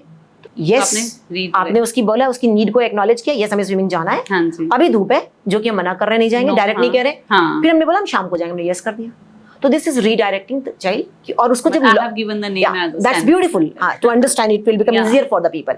एंड देन आपने बच्चे को वो काम कर लेना है। जब उसको लॉजिक समझ में आ जाएगा ना कि आप क्यों मना कर रहे हैं, तो बच्चा तो हमेशा बच्चा आपके साथ करेगा, कोऑपरेट करेगा। करेगा। एंड यही वजह है कि मोस्ट ऑफ द टाइम्स जब पेरेंट्स ये कहते हैं ना कि बच्चा सुन नहीं रहा है, हाँ जी, एक्चुअली बच्चा सुन नहीं रहा है, बच्चा हम उस बच्चे को सुनाना हम नहीं उसे आ रहा है, समझा नहीं पा रहे हैं समझा नहीं। हमारी बात के पीछे की वजह क्या है, वजह क्या है। और दूसरा मुझे लगता है ये भी कई बार पेरेंट्स ना जिसको सुनना कहते हैं, समटाइम्स पेरेंट ये मानते हैं कि मैंने जो कुछ भी कहा वो इमीडिएट मोमेंट पे हो जाएगा। होना चाहिए, इट बिल्कुल। Doesn't happen. इट्स पेरेंट्स नहीं है, आप टीचिंग प्रोफेशन में रह चुके, एक टीचर का भी ये कि अगर होमवर्क इस टाइम पे होना तो होना चाहिए, कुछ भी कंडीशन, नॉट फॉर होमवर्क, कि हर कंडीशन पे उसी टाइम में, ये हमारे ह्यूमन बीइंग इंस्टिंक्ट्स हैं कि हमें ऑन द स्पॉट वो काम चाहिए। देखो दो चीजें होती हैं दीप्ति, मैं इसमें जो कहना चाहूंगी बेसिकली कुछ चीजें हैं जो हमें टाइम बाउंड करनी आनी पड़ेंगी, जैसे? हमें सीखना पड़ेगा। अब जैसे बच्चा क्लास में है और हाँ जो जी। क्लास वर्क है, अगर टीचर बोर्ड पे काम करा रही है तो उसको उसका काम करना ही है,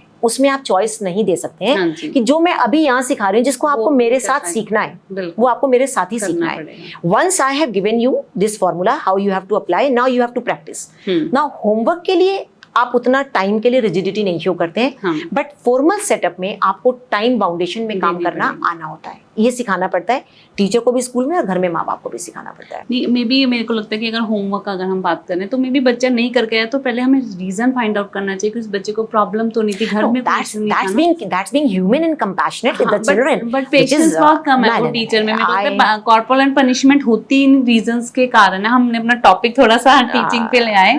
मैं यहाँ मैं पर आपसे ये पहले पूछना चाहूंगी कि मैम होमवर्क आजकल हॉलीडेज होमवर्क मिल रहा है, बड़ा अलग अलग वे में हॉलीडेज होमवर्क मिल रहा है, पेरेंट्स मेरे पास आ रहे हैं कि एक बार रीड करके बताओ कैसा होमवर्क, हम बच्चों को, छोटे बच्चों को कितनी हेल्प करनी चाहिए होमवर्क करवाने में, चाहे वो हॉलीडेज होमवर्क है चाहे नॉर्मल होमवर्क है। देखो मैं इसमें वेरी जेन्युइन क्वेश्चन, ये हमारे पास स्कूल में भी आता है। And see when it comes to summer vacation या आपका वेकेशन हाँ वर्क में जो प्रोजेक्ट्स मिलते हैं, एक्टिविटीज Project. होते हैं, पेरेंट आई को think this homework for parent, नहीं, आपको ऐसा लगता है, मैं वही बताने जा रही हूँ क्योंकि हाँ। मैं इसी में इतने टाइम से काम कर रही हूँ, it has been 28 years right.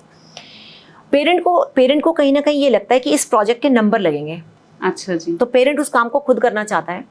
हाँ। ये मैं अपने अनुभव से Neatness बता रही हूँ, से, नीटनेस हाँ। से, क्योंकि बच्चे को 10 on 10 मिलना चाहिए। ठीक है। जब हम बच्चे को कोई काम वो दे रहे हैं जिसमें बच्चे को हाथ चलाना है, सीजर्स यूज करने हैं, right, fine motor skill develop करनी है, आपको कलरिंग करनी है, आपको थोड़ी कटिंग करनी है, पेस्टिंग करनी है, तो we are actually trying to work on the children's skill. आप उसको देख लेते हैं कि नंबर से जुड़ेगा, आप वो काम खुद करने बैठ मैम जाते बच्चे हैं। में भी इन्फिनिटी कॉम्प्लेक्स आता है। अब आप वही बात है कि मेरा बच्चा अच्छा प्रोजेक्ट बना के लेके गया, आपने भी सेम प्रोजेक्ट बच्चे के हैंड से करवाया और वहां पे उसको नीटनेस अपने वर्क में नजर नहीं आई। बच्चा ये नहीं सिर्फ देखेगा कि मैंने तो सीखा या इसकी मम्मा ने बनाया, नहीं, अब वो घर आके ये बोलेगा कि मेरा project. Your point is very valid, but मैं जो हमने जब स्कूल जहाँ लीड किया और जहाँ मैं अभी भी काम कर रही हूँ, हम हाँ पेरेंट्स जी। को ये बात पहले ही बताते हैं। अच्छा, और जहाँ पिछले, जैसे मेरे पिछले स्कूल में, वहाँ पर भी ये बात आई थी, तो मैंने पेरेंट्स को स्पेशली बुलाया, बिठाया, समझाया, अच्छा जी। स्पेशली छोटी क्लासेस में, कि आप उद्देश्य समझो काम का। I think और अब ये हम हर जगह नहीं अब हो वो रहा। नहीं करते तो हाँ। आई विश सबको करना करना चाहिए। चाहिए। आप उद्देश्य बता देते हैं ना, हाँ, अब व्हाट वी objective डू, क्या अब जब हम है? घर भी भेजते हैं ना, हाँ तो हम जी। उसमें ऑब्जेक्टिव भी लिख देते हैं, और हम इतने अपने पीटीसीएम्स में पेरेंट्स को गाइड कर चुके होते हैं इन चीजों के लिए। हमारे काम का उद्देश्य लिखा है, जब हम क्लास 1 के बच्चे को अगर टीयरिंग एंड पेस्टिंग दे रहे हैं दे रहे ना, हैं। तो उद्देश्य लिखा है to develop the fine motor Fine skill. motor skills, तो अगर वो आप कर दोगे तो उसका कैसे डेवलप होगा, पॉसिबल है ना। तो पेरेंट्स समझने लगते हैं। अगेन मैंने बोला ना, पेरेंट कोचिंग यहाँ काम कर रही है ना, उनको पता नहीं है कि उद्देश्य क्या है, वो सिर्फ नंबर, जब उद्देश्य है तो वो करने लगते हैं, बट नंबर से आगे अगर लर्निंग इज द गोल तो फिर वो नहीं करते हैं। And then school promotes that. Lack of awareness अभी पेरेंट्स में कि वही आप जो दोनों कह रही तरफ से हैं, हाँ? हम तो देखो एज अ स्कूल अपने पेरेंट्स को अवेयर करने की हमारी पूरी कोशिश हमेशा से रहती रही है और आज भी है, कि आप समझिए इस काम का उद्देश्य क्या है। कि बच्चे की डेवलपमेंट है, ना कि हमने नीटनेस और ये सब चीज यस, आप उसे करने दीजिए। Yes, and what we expect from you is that, suppose एक बच्चे ने कोई पिक्चर बनानी है कुछ टीयर्स कर, अब आप इतना तो उसे गाइड करेंगे ना कि the child can draw a picture, बिल्कुल, है ना। इतनी आप ये guidance चाहिए पेरेंट क्या बच्चे को। करते हैं, ब्लैक एंड व्हाइट में करते हैं, ईदर दे विल हेल्प 100% और they will help 0। There is a mid way, हाँ, you be I agree, available ma'am, very nice. yeah, you be available, let your child do in your guidance।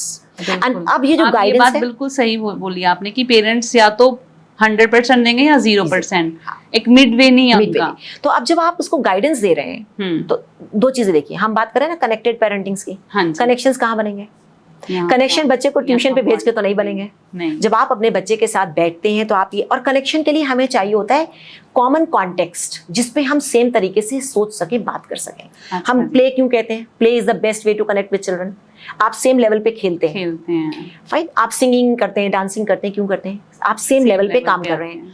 अब आप बच्चे के साथ जब काम करा रहे हैं तो आपका बच्चा अपनी क्लास में क्या सीख रहा है, किस टॉपिक पे क्या बात हो रही है, आप ईवीएस पढ़ रहे हैं, एनवायरमेंट पे क्या बात हो रही है, आप ईवीएस में फैमिली पढ़ रहे हैं, फैमिली स्ट्रक्चर पे क्या बात हो रही है, आप हिंदी पढ़ रहे हैं, हिंदी में आपने कविता का मैसेज क्या लिया है, आप बच्चे के साथ पूरा इन्वॉल्व है। Now when your child is talking to you, you are able to connect, and when you are talking to your child, you bring context from there and then place it there.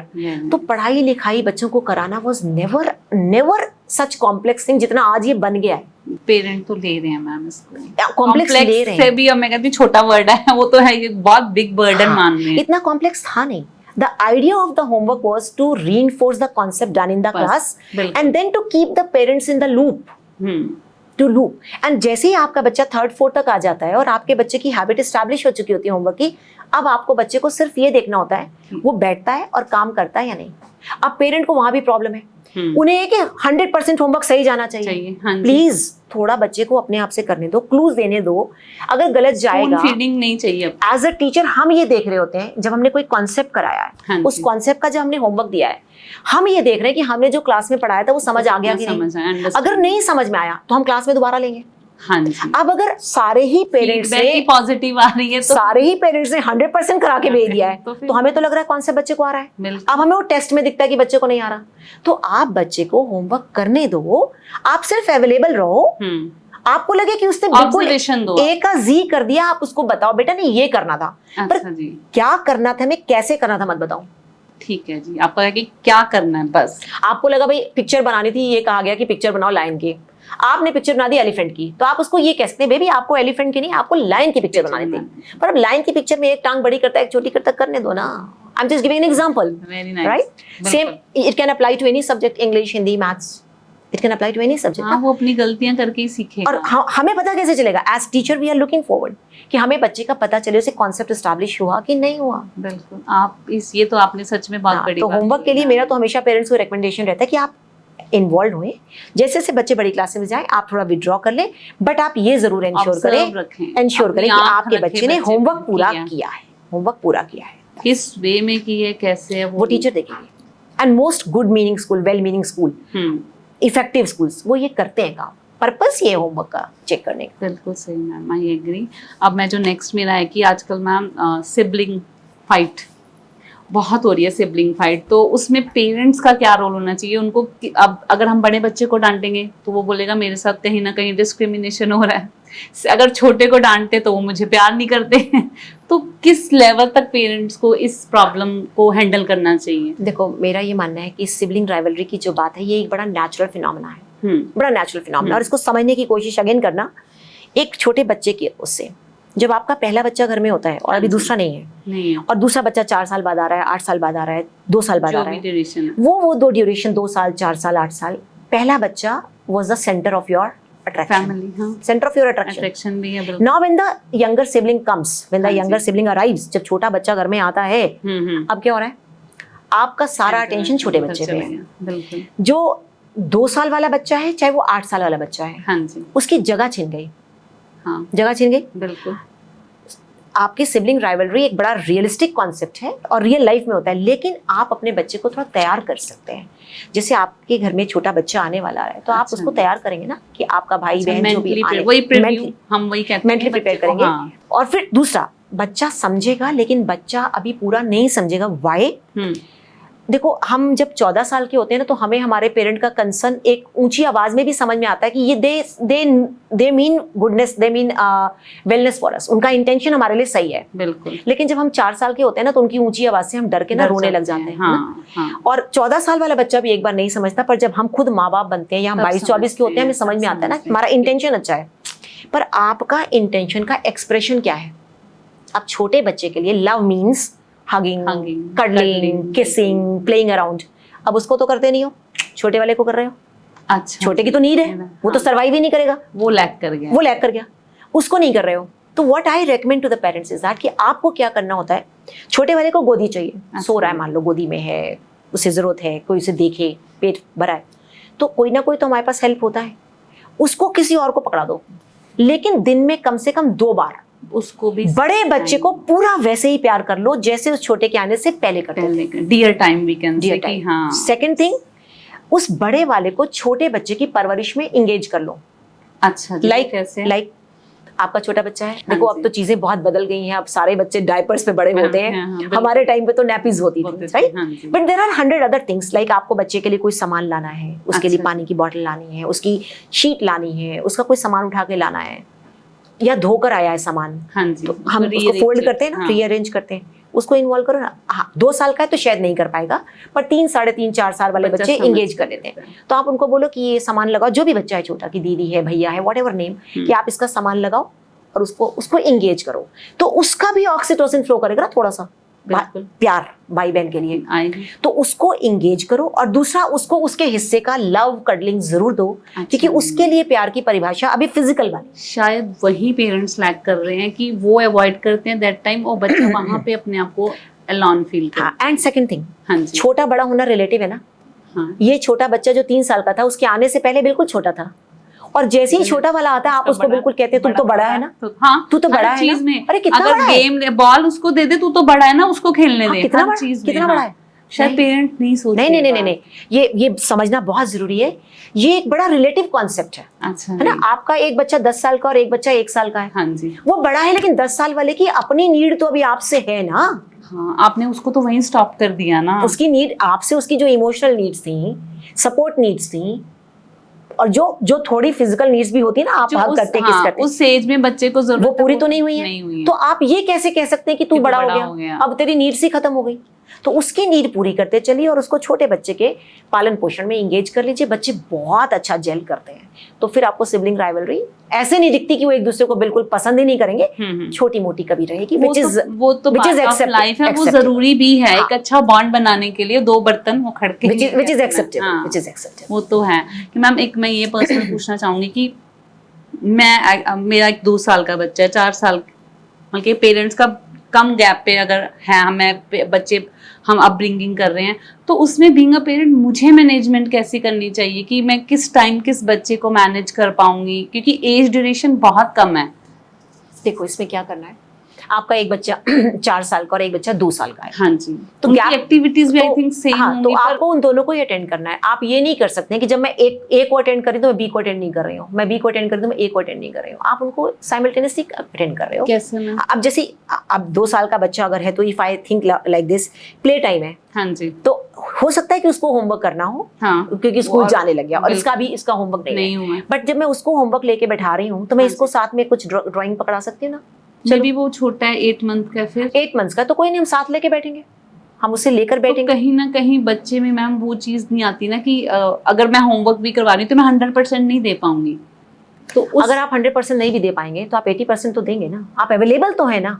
Perfection इतना जरूरी नहीं है, अच्छा, जितना आपका present होना जरूरी है। अच्छा, हो सकता है कि मैं 100% लगा के टाइम उसे नहीं करवा पाऊंगी होमवर्क, और हो सकता है मैं उतना अच्छा ना करा पाऊं, लेकिन मैं अवेलेबल हूँ, प्रेजेंट हूँ, मैंने उसके साथ उसके होमवर्क को अटेंड किया है, और शायद मैं 1 सिटिंग में अटेंड नहीं करूंगी, मैं 2 सिटिंग में अटेंड कर लूंगी।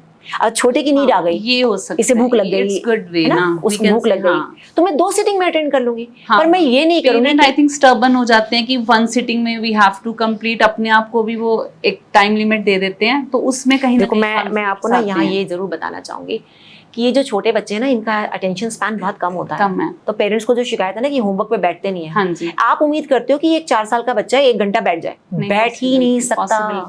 The child is not designed yet to sit for an hour, तो you are expecting something which is not yet possible physically by them. तो प्लीज अगर हम ब्रेन के डेवलपमेंट में देखें उसमें भी पॉसिबल, तो please teach them in small modules of time. हम लोग स्कूलों में कैसे करते हैं, हाँ जी, इवन ये तो छोटा बच्चे की आप बात कर रहे हैं, हमारे 40 मिनट के अगर पीरियड है, हाँ, तो वी नो कि मैक्सिमम जो आपका एक बच्चे का 8, 9, 10th वाले बच्चे का भी जो फोकस स्पैन जा सकता है वो 25 to 30 मिनट्स आएगा। 40 मिनट्स का पीरियड है, हाँ जी। तो और कभी कभी हमारे अगर 2 पीरियड्स एक साथ हैं, तो जो बहुत इफेक्टिव टीचर्स होते हैं ना, एक्सपर्ट होते हैं, हाँ, वो उन्हें पता है अब बच्चे का अटेंशन स्पैन हिलेगा, तो वो अपने आप एक कॉन्सेप्ट कराने के बाद ना एक ब्रेक दे देते हैं। ओके, पानी पीना है, एवरीबॉडी हैव वाटर। मैं तो मेरा जो पैटर्न था तो उसमें मैं कहती थी कि अब मैं दोबारा जाऊंगी दोबारा क्लास में एंटर होंगी तो आपको 2 मिनट्स की ब्रेक, उसी में एक रिफ्रेशमेंट मिल और जाती है आप बच्चों को। भाई अगर आप क्लास में भी कह सकते हैं, okay everybody stand up and do the activity, wriggle jiggle your hands, move the, shake your legs, move your legs, right?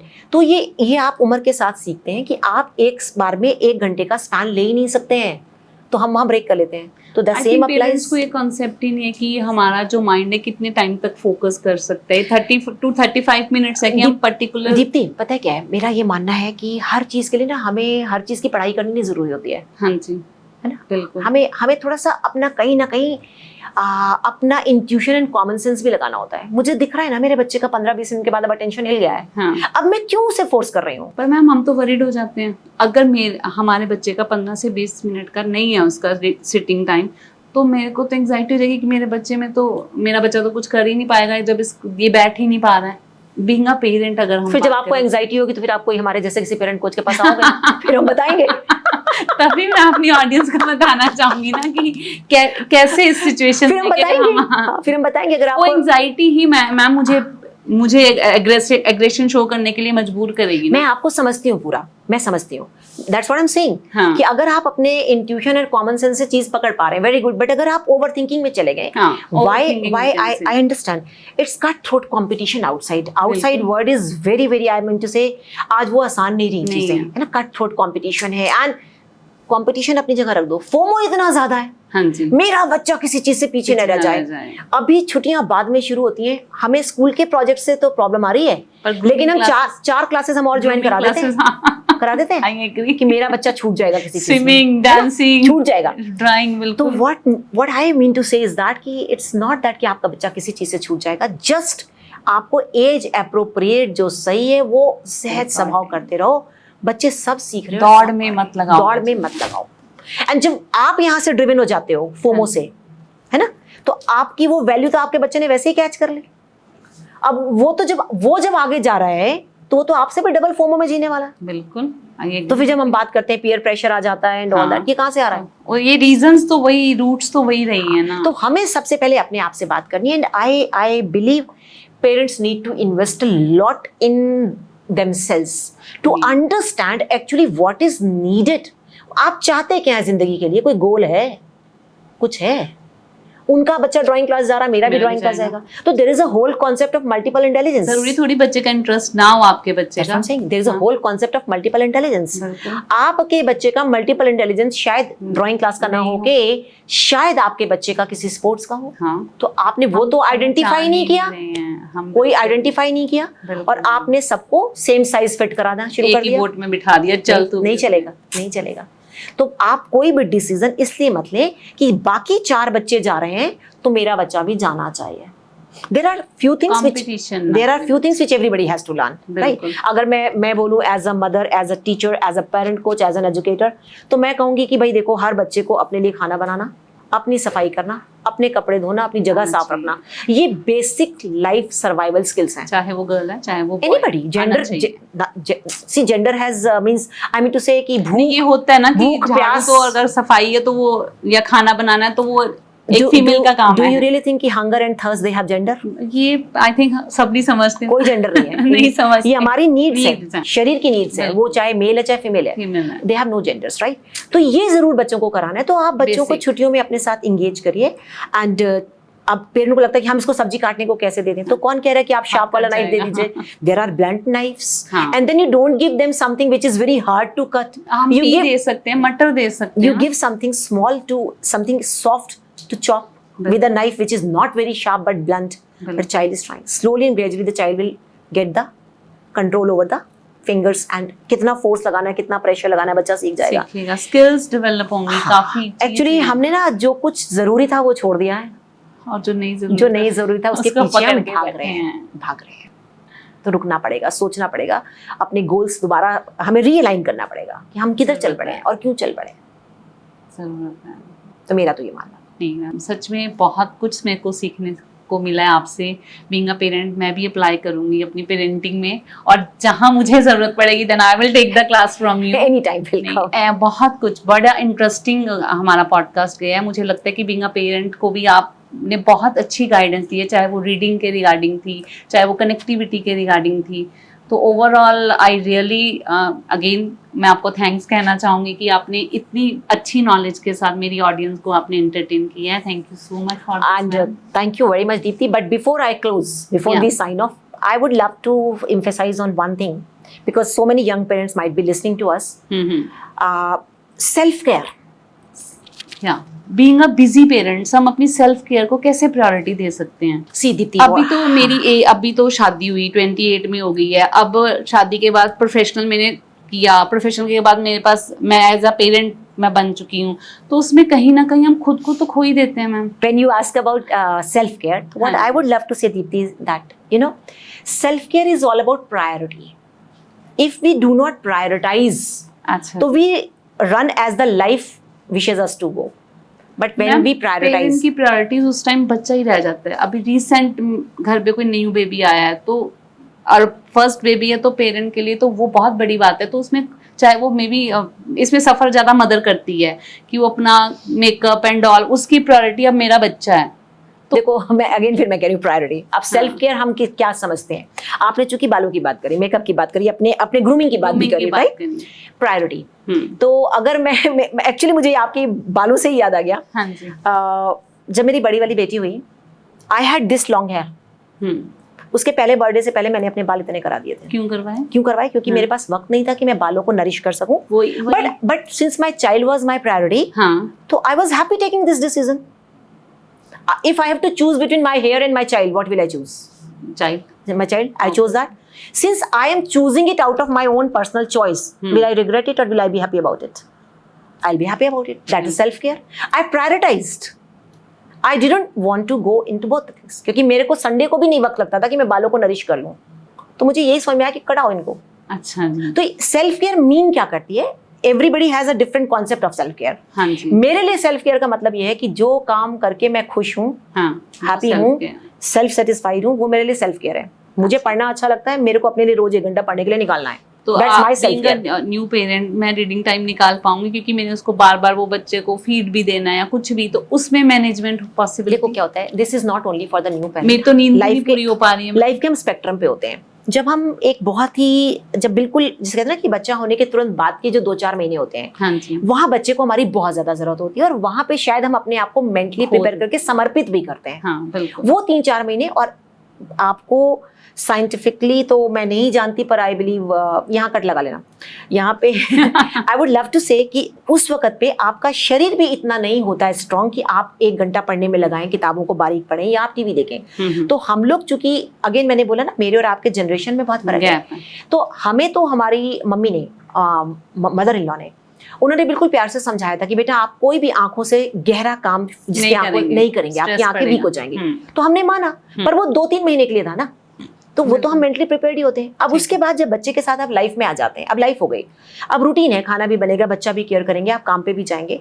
मैंने देखा और मैंने खुद भी छोड़ा है. 3 साल बड़ी बेटी के साथ मैंने पहले घर में रहा है. जब बच्ची स्कूल गई है तो मैं स्कूल गई हूँ. मींस बीइंग अ मदर हमें सेक्रीफाइस करना पड़ेगा और प्रायोरिटाइज जो हमारी जिस चीज को प्रायोरिटी देनी है आप यही कहना आप इसको सेक्रीफाइस कहते होंगे. मैं सेक्रीफाइस नहीं कहती, मैं प्रायोरिटी कहती हूँ. मेरा टर्म फर्क है. मैं प्रायोरिटी कहती हूँ. क्यों? क्योंकि ये मेरी चॉइस थी ना. I had the choice. आपको हैप्पीनेस मिल रही थी उससे. I had the choice to have a baby और not to have. I chose to have a baby. Now in order to nourish the child I needed to make some adjustments. I made दो adjustments मेरी priority के हिसाब से. तो मैं इसलिए उसको सेक्रीफाइस कहती नहीं. ऑल्दो बहुत से लोग इस बात से अग्री नहीं करेंगे. बट अगेन आपकी डेफिनेशंस अलग हो सकती हैं, राइट? तो प्रायोरिटी का मतलब वही, पहले 3 साल बच्चे को दिए, फिर 3 साल स्कूल गई, फिर जब छोटी वाली आई तो फिर मैंने 3 साल फिर उस, और मेरा करियर उसके बाद ही पिक किया जब छोटी वाली भी स्कूल चली गई. Now I was free from their basic care. Basic care से आप फ्री हैं. और दूसरा मैं ये जरूर रेकमेंड करना चाहूंगी, if we are well off, and I believe हम लोग वेल ऑफ हैं आज की डेट में, never hesitate to seek the help. कुछ ऐसे काम जो शरीर से किए जाने हैं, जैसे कि सफाई भी शरीर से होगी, खाना भी शरीर से बनेगा, कपड़े भी शरीर से धुलेंगे. फॉर द टाइम बीइंग आपके पास एक छोटा बच्चा है जिसको इतना काम आपका शरीर से करने वाला चाहिए, उसे लेना है, नर्स करना है, फीड करना है, मसाज करना है, आपके साथ उसे रहना है. तो आप थोड़ा काम आउटसोर्स कर दीजिए ना, उस वक्त पे वो साल अच्छा, 2-4 जी। साल कोई हाँ, हायर कर फिर लीजिए we ना, can, बिल्कुल हायर कर सही- लीजिए ना, सही tips अगेन देंगे। प्रायोरिटी।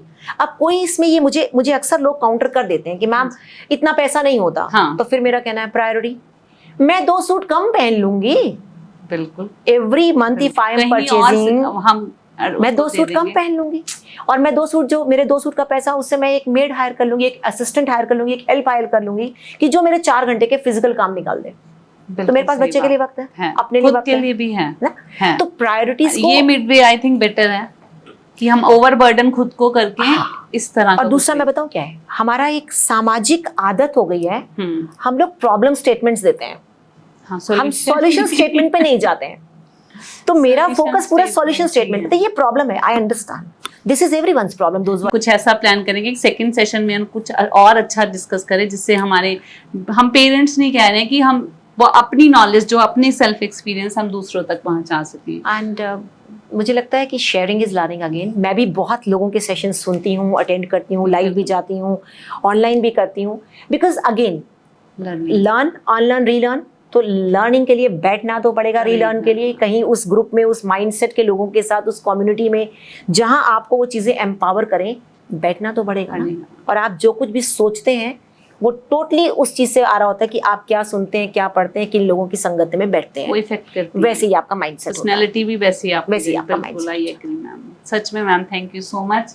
नेक्स्ट सेशन हम बड़ी जल्दी बनाएंगे ताकि God काफी bless us कुछ all. God डिस्कस bless कर us all. सकें। Thank you so very much. God bless us all. Thank you.